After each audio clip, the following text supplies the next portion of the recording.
I am from Sarah County, Virginia, born and raised. I'm 24 years old. I'm currently a loan officer for an investment banking company. And a little bit about myself, just me. No, I don't know how to really explain it. You gotta meet me to know it. Once you know it, it's like, alright, that's her. Okay, my name is TIASIA, 24 years old. I'm an Army brat, so technically I'm really not from anywhere. Bartender, one thing I would like to say to everyone out there is be true to yourself, be you, and that honestly doesn't mean nothing specific. It's trying to find who you are and being true to that. So that's all I have to say. My name is Tiffany. I'm from Sarah County, Virginia. I'm 23 years old. And I love life. Life is great. Live it to the fullest. I am a long-term substitute for the Newport News Public Schools. Hi, my name is DIAHSIA, and I'm from the outskirts of Columbus, Georgia. I'm 24 years old and I'm a behavioral therapist. I work one-on-one with children with autism spectrum disorder. One message I would like to leave behind is you have the capability to change your story every day. So you are able to rewrite your story if you don't like the way you have been living, if you have a new dream. Every day is a new opportunity to change your story. My name is Courtney. I am 23 years old. I'm from Prince George, Virginia. I am a server as well as a content creator. And some advice that I would love to give to you guys is that a bad day only lasts a day, 24 hours. And just to keep going no matter what. You're alive for a reason, you're breathing for a reason. A lot of people did not wake up. You woke up. Keep going. My name is Darielle Chapman. I'm 24 years old. I am from Smithfield, Virginia. My occupation is I am a deli manager. Always let your faith be bigger than your fears. Remember that God is in control. And love everyone. Describe your upbringing as a child. I grew up in a single parent household. My mother was very strong, very independent, showed me the woman that I should be. I didn't have everything I wanted, but I had everything that I needed. Like they say, I went to a very small school. I went to school together. No niggas since I was 4. That's 20 years, my bad.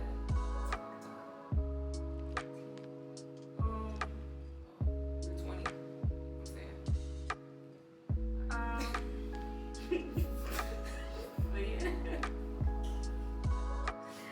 It took my cousin.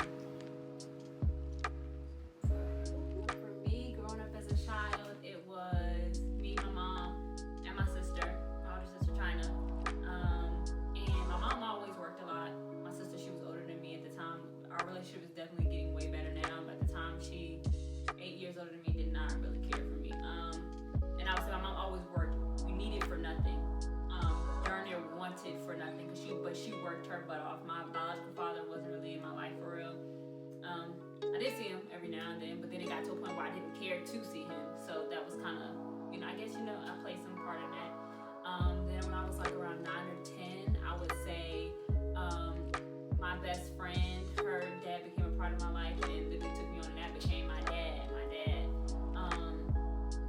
And I became a part of their family, so at this point now I have different sections of my life, a lot of family, but I was never a person to stay at home. So I was either at my friend's house, I would find a way to ride. I would sneak on the school bus with them after school, get my godmom to take me home afterward. I stayed gone, like I always stayed at someone's house, and older people like me as well. So I would be like 12 years old and someone that's 30, 40 just be like, I'm coming to get her, I'm gonna spend a day with her. So I definitely had that, but a lot of my friends, which I will say that has impacted me a lot, were military brats. All of my best friends from like elementary school were military brats, and military brats move away. That affected me big time. My upbringing as a child was actually, I would say it was actually pretty good. I'm an Army brat, so my whole life my parents were in the military. They just graduated. They just retired a few years back. So I moved every few years growing up, every 2-3 years. So I moved around quite a bit. Other people would say that they hate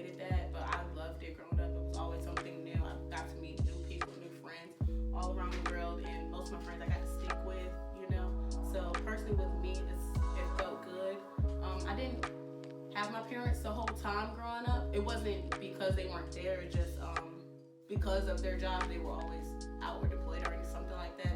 So I feel like I spent the majority of my time with family members or grandparents and stuff like that raised me. But for the most part, I feel like I had a really great childhood. My parents split when I was very young, and so I grew up in Texas with my biological mother. She was okay. I would say we struggled for the first few years, and after about 8 years of life, she got really bad and addicted on drugs. So I had to move with my father here in Georgia, and he is a very successful man, Purple Heart from Air Force. So with that life, it was great. Grew up on the lake, had so much fun, parties every year, had traditions, traveled the world. So I had a great childhood. Started out rough, but it got better. I'm still grateful for both of my experiences. I have family all over the world, and that helped me to grow sooner than I wanted to, but overall I am grateful and I'm here now. So My upbringing was like the average upbringing to me. Two-parent household. Mom and dad were like high school sweethearts and went to college together and eventually got married and lived happy ever after. I guess you could say it like that. Grew up on a farm, and I was the youngest out of everybody on both mom and dad's side. So getting the title of the baby, and I was a little spoiled, but not that spoiled. But just that, growing up on a farm, having that real close-knit, family-oriented environment. School setting was the same as well. Classes were small. County is small. Just a very Christian, Black, close-knit town. That's my upbringing. Same here. I'm a small town country girl. Shout out to Sari. Born and raised on a farm. I was the only girl out of 5 grandchildren, so you can imagine I'm a town boy. My childhood was very lit. You know, we hunt, we fish, we do the average things that young women don't normally do. So Four-wheeling. yeah, it's very fun, very exciting, adventurous. Like she said, small classroom, everybody close knit, everybody's related. You gotta be careful who you date. That's your cousin on your third Okay, side. you better ask your grandma before, prior to. You got a crush, you better start asking questions. But yeah, it's very fun, definitely. What is the one lesson life keeps teaching you? It can be a different way. When someone shows you who they are, believe them the first time. And that's just being said in any aspect, especially out of anger. You have to listen to the things people say. Though we say things out of anger, there's always some truth behind what we're saying. So don't try to repaint the picture. Take it for what it is. Personally, I feel like it's 2 things, and I literally it just keeps recurring with me. It's to trust my instincts. I feel like I'm not a yes man or nothing like that. I don't feel like I'm the nicest person ever, but when it comes to people that are really close to me, like they can have whatever, when it comes to me. And I feel like I give myself up to people without allowing myself to really think about all the outcomes or how it can affect anything. I feel like I personally, I just need to trust my instinct, because something always tells me, maybe you shouldn't do that, or maybe you should think about this. But when it comes to people that I really love, I'm just like, they need it, I got them, or something like that. And it doesn't have to be with money or anything like that, but it's like I always seem to be giving myself up to the wrong people, or necessarily not even the wrong people, just I'm not giving myself up for something that's not good for me. Thinking of others too much. And also another one is kind of piggyback off what DIAHSIA was saying. I feel like I always push myself to grow up too fast, and then at 24, that sounds old to some, young to some, but it's like I've always seen myself as an adult, you know, being the oldest of, you know, 4. I never seen myself as a kid, and I also had to take on responsibilities, you know, pretty young. So personally, when it was time for me to get out to college, I jumped straight off the boat, you know, like never looked back, you know, packed all my shit, left, and literally never looked back, never went home, you know, visited every now and then, but like I took on so much, you know, stress as an adult that I never even got to enjoy like college itself, like the parties, the fun. I went straight into grind, working 3 jobs, trying to, you know, live, pay rent, pay bills, and it's like became an adult way too fast for nothing. It's like, and I keep finding myself doing that. Like I want to buy a house next year. It's like fucking 24, you know. I can be living, doing other things, traveling or stuff like that. But I'm over here trying to make permanent decisions. But sometimes I really just feel like I need to just take a break and, you know, live life and stop trying to rush myself. I think for me, I guess, I don't know, because it's just so many things that I feel like I learned, life throws so much at me. I'm like, you know what, there's another tip that you're trying to show me, okay. But I think one thing is, you know, patience. And then definitely not having a negative mindset and speaking negativity on yourself. You will see, if you really speak that into existence and you truly believe in it, you know, God says all you need is a mustard seed of faith. And that gets you so far. People downplay themselves so much, speak negativity on themselves, like, oh, I can't do this, oh, I can't do that. And it's like, you can't, because you're in that stagnant mindset. And just because also, when you don't have the patience, it like ties in together, like Tina taught us, when you don't have the patience, you get into that negative mindset. Sometimes you gotta be like, all right, don't worry about it. It's just not time yet, but it will happen soon. I'd say the one life lesson that keeps being present to me is patience, probably. So in a lot of ways, I've tried to rush. I got 2 degrees in school, 4 years. I feel like I rushed that. I've worked multiple jobs at a time. I feel like I've rushed that. I feel like I've always just been pushing myself, and I just recently, because of COVID quarantine, actually had time to rest and felt like really got to feel what rest was. And so it just comes in a lot of ways. Like I mentioned earlier about scheduling and planning. I have a hard time letting things come and be. So I feel like patience is a life lesson that is present. I feel like I've grown into patience, but it's definitely still there. It still has its moments. So Don't expect you from other people. You know what I'm saying? Having expectations. Child. You'll be Disappointed every time. Every time. No, don't just say all day, like that hurt. Like, you know, I'm being dramatic. Oh. I'm being acting. I would have said damn. I would have did that for you. Yes, bruh. You ain't do that for me. You mother. Bruh, it's like you gotta charge it to the game, but dang, I gave you a little bit. I was hoping, you know. Dang. Bruh, you can't expect you from other people, man. For real.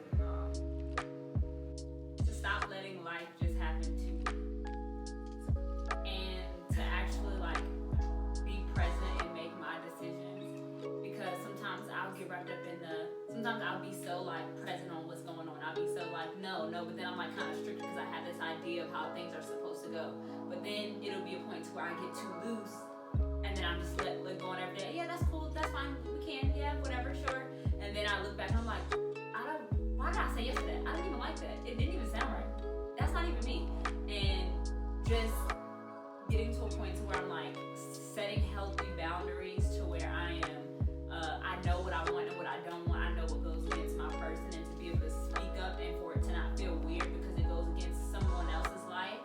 But this is kind of my life, and if you want to be a part of it, or if I'm entering into yours and you're not okay with it, then okay, I need to step back. But if you're entering into mine and you're not okay with what I got going on, then it's okay for you to step back. We just don't need to be in the same pool.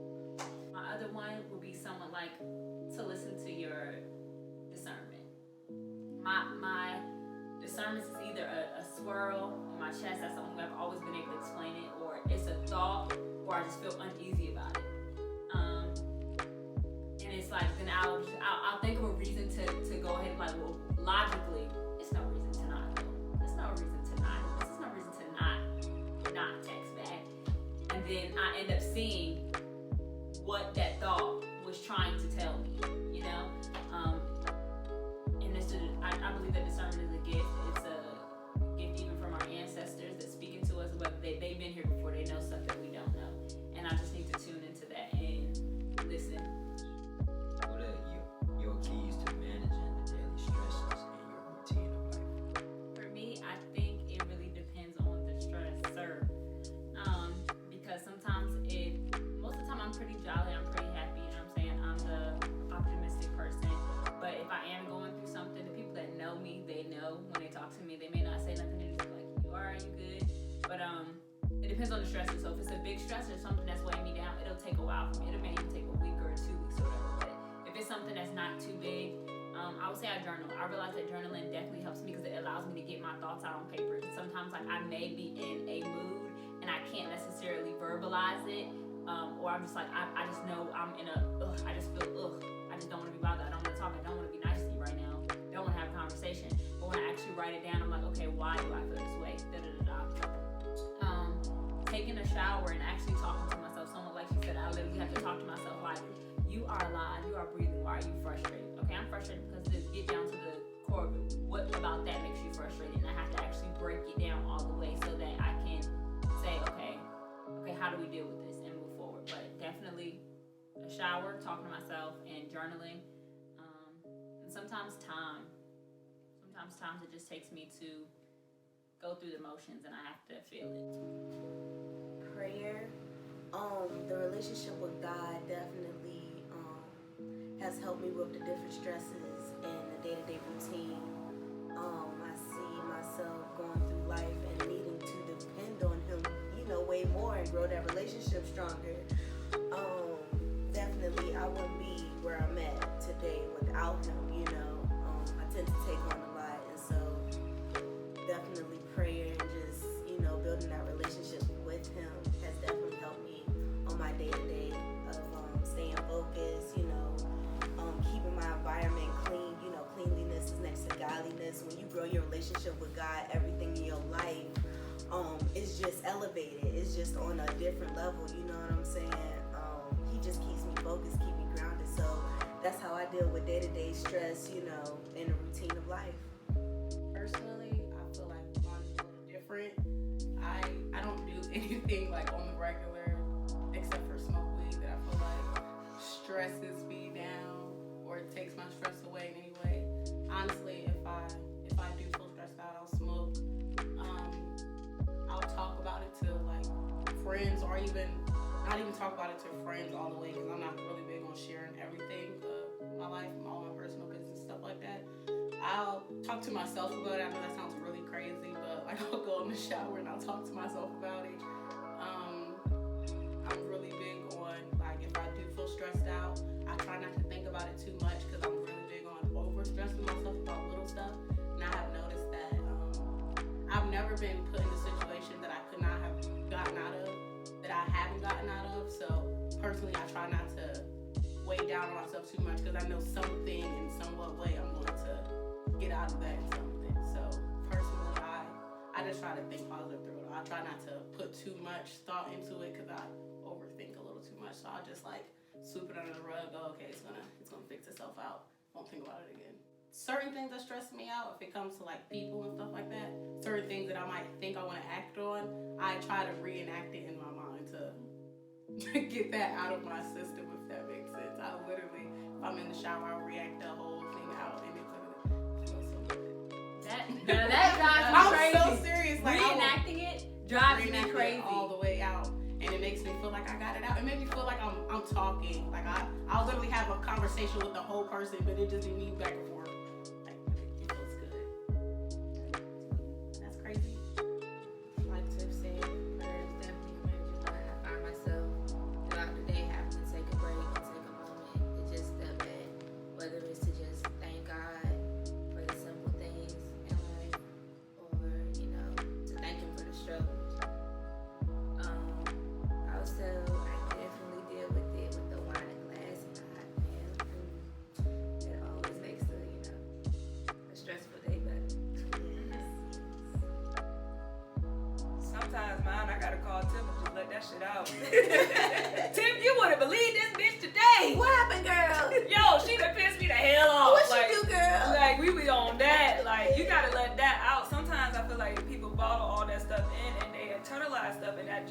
crazy, and it sometimes get you to a depressive state. I was at that point one time, multiple times. You know what I'm saying? So getting out of that, God for sure. It was one point in time that I would wake up like 5 in the morning, and I only wanted time to myself. And Tiff and I talk to each other every day, and I would say, you know, we got to push back our call because I got to get my mind right. I don't know what I was battling, but it wasn't me, you know. And I had to sit, you know what I'm saying, meditate, pray. What I do, or what I try to do every day, I get devotionals, and I read the devotionals, and then I write it out.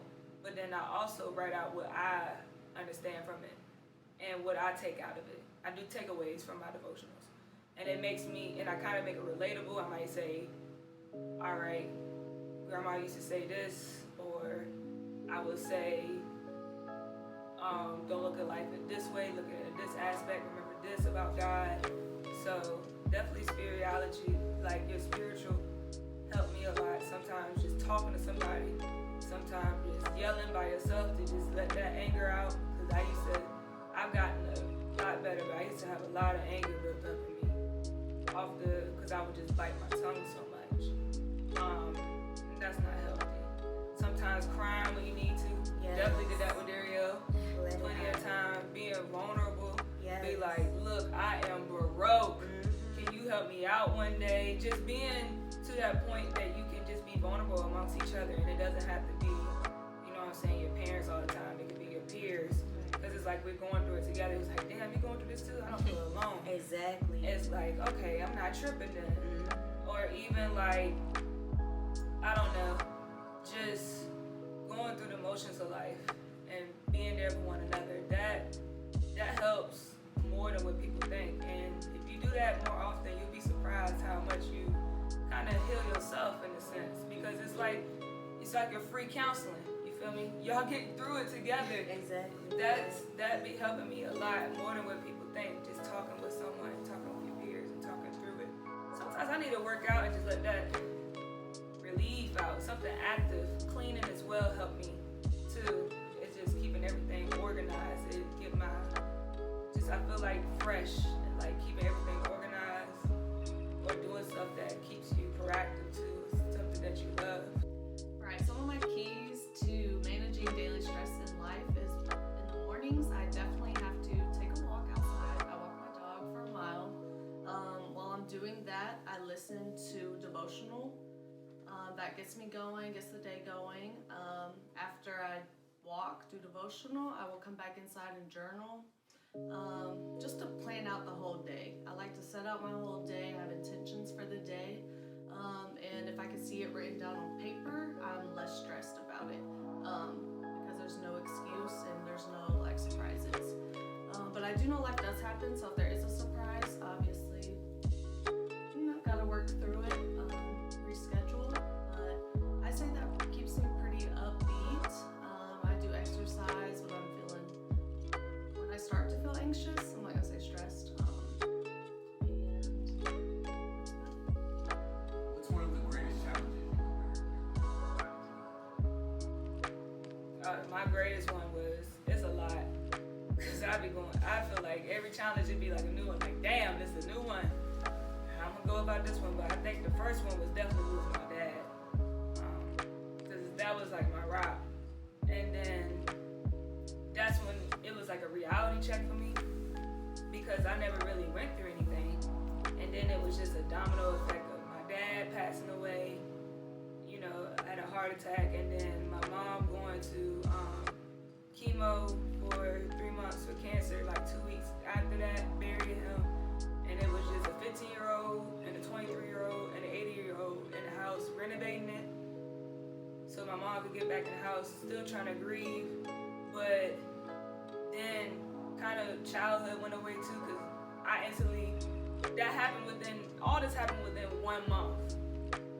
And I became, at first I was a teenager at 15, and then I became a woman of the house, just like that.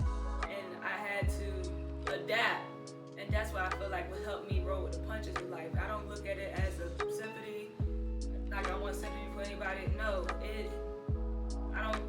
I it's a hard pill to swallow, but I don't regret it. You get what I'm saying? Because it built me up to the person that I am. So now when life throws something throw life at me, you know what I'm saying? Well, life throw anything at me.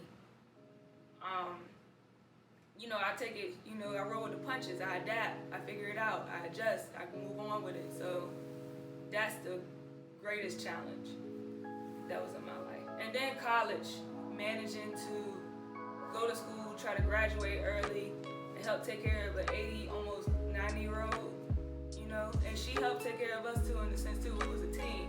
My brother, my grandmother, and I living in that house together, that was a team, and that was hard.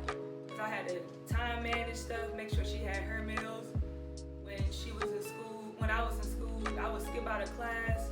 Teachers would let me come in late because they know I had to go get my grandma lunch or dinner. Jobs would let me do that stuff. So that's the hardest thing I went through in life, and that's how I've overcome it. And now I'm still overcoming it. So yeah. I would say it would have to be in a relationship. And it was,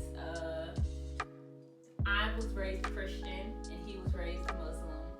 And I would say that was very difficult because I've always like been interested in philosophy, different religions and stuff of that sort. So it was like, I don't think that every other religion is wrong that's not Christian. So it kind of put me in a position where, okay, well now I have a reason to go outside and, you know, research these religions because this could possibly work. And then with that and a whole bunch of stuff, the whole situation, I guess I would say I lost myself in that. And so that was like and me finishing college, it was like a lot. So that was probably one of the hardest things I've had to like weather and not really have any guidance as far as like learning another religion. And just losing myself and not really knowing when I do pray, do I say God? Do I say Allah? Is there a son? Jesus, wait, do I say that? I don't know. And then just like being lost and saying, okay, well, what I used to know, I don't really know anything right now. So that was difficult. I still have questions. I was like, I still have questions. So I think my thing was just to kind of like go back to what I know, and then things that didn't seem right to start taking my questions one by one rather than questioning the whole thing and being lost and consumed in it. So yeah.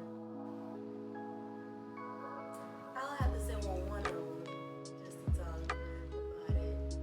When I was in college, you know, that was very rigorous. Graduating in 3 years is real cool, but it's a lot of work. Like, I remember it was times where I had to just lock myself in my room and do endless amount of work. Like, you have to have self-discipline. Like, I couldn't do what everybody else was doing. I had to step outside the crowd. Like, that was a really, really challenging time for me. Like, you know, just to speak on one of them, you know. So it took things that I didn't even know I was built. You know what I'm saying? I ain't know I had it in me. I ain't, you know. I got lying in me. That type of thing. Pat yourself on the back when it's all over, but that's a different type of thing. Okay, so one of my hardest challenges I had faced was an accident as well, but it was a little different. I actually was drinking and driving and wrecked my second vehicle. That was a lesson for me. It was very hard. Just, I guess the criminal aspect that happened afterwards was a lot to get over. I know now that was definitely an unsafe move. I was going through that in college, didn't have a car, was still working 40 hours a week and 17 credits. So it was a hard time in my life. I really had to think about myself and actions moving forward. So I will say it's helped me grow as a person. So obviously I regret doing that, but I overcame a lot, still got a car, still graduated on time, and I just had to make ends meet, and I had a great support system going through it, so very thankful for that. I would say the hardest thing I have ever had to endure or overcome was, I think it was like 2013 when I got into my car accident. It was like really, really, really, really bad. Kind of bust out my face really, really good. I kind of broke some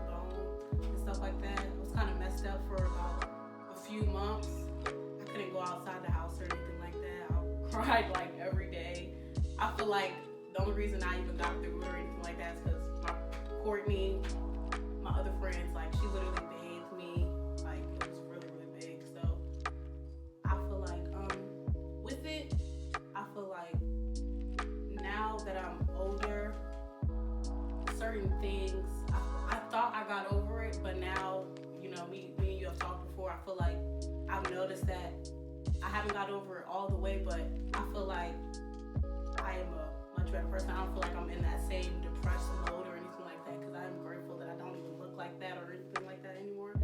But I personally, I don't think I have fully gotten all the way over it. I think my biggest challenge is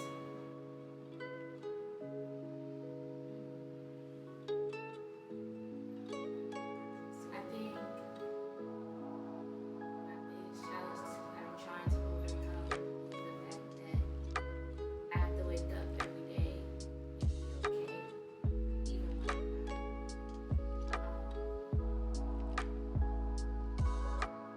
I just recently went through a miscarriage, and I never thought that I would deal with something like that. So I don't want to dwell on it because I don't want people to feel like, oh, she just wants pity. But I also know that I'm not okay, and it's okay to not be okay. But I don't want the people around me to, you know, feel uncomfortable. I don't want them. I don't want anybody all in my face like, oh my God, like everybody knew, like that knew. It's just like, I'll give you your space and you come to me when you're ready. But every day I have to get up, smile, go to work, come home, and just be okay. And trying to overcome that, it's hard. It's really hard. Just talking about it right now, and being that you just recently went through it, first of all, that's a lot of courage within itself and a lot of strength. And you're talking about it so smoothly, you feel me? And that's healing within itself too. Because people need that, to hear that, because there's other people going through that too, and they feel like they don't have no outlet. They feel like they don't have nobody that understands where you're coming from, or where they're coming from. So the fact that you're speaking that, is somebody out there is like, dang, she get how I'm feeling right now. And it's so crazy because even when you surround yourself with people, you still feel alone.